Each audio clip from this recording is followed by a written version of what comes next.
So today I want to talk with you a little bit about scoliosis and when and if bracing is right and what you should look for in your brace when or if you need to have one. So my name is Dr. Greg Gersten. I've been helping people to remove the blockages in their health for the last 20 years through natural means without drugs and surgery.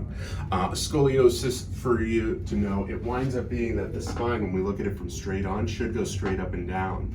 A scoliosis is a bend from side to side greater than 10 degrees where the spinous process moves in one direction or the other.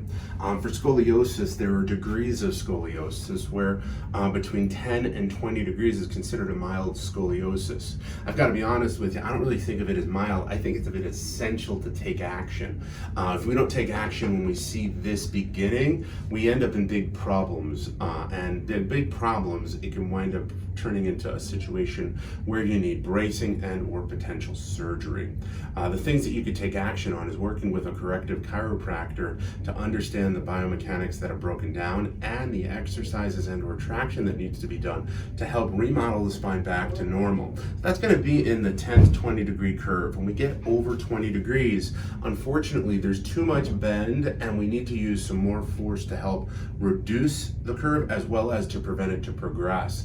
There's a variety of different ways that you can do it in terms of bracing systems, from things that are soft and just go on the outside of your clothing to ones that are firm and hard. And even within the firm and hard ones, there's a variety of different kinds.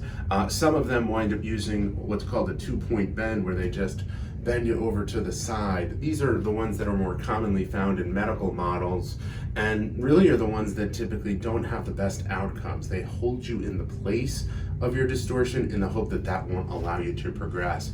What I've seen through the research and through cases and examples, and I just went over one this morning with a patient where we were able to help them reduce their curves from 30 degrees down to 20 degrees, which is a big jump, is a bracing system that looks at 3 dimensions.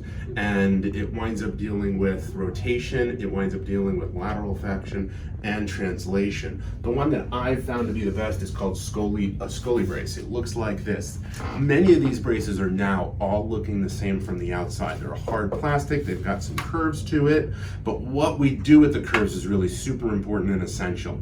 When we use this type of a brace, what we're doing is we're actually looking to shift the spine into the opposite position that it's been found in. When we shift it to the opposite position, we can first of all take pressure off the nerves and the discs, but then if we find the patient at the right time, particularly when they're young enough and they still have growth potential in front of them, we can start to undistort the vertebrae by focusing and allowing the bone growth plate to continue to grow in the right way. So when we look at this, we can see that the bottom half here where your hips are wind up being shifted off balance to where the torso is. That's the first dimension that it works in. Then we can wind up seeing that the arm spots right here and here are at different levels. A lateral flexion, that would be the second component.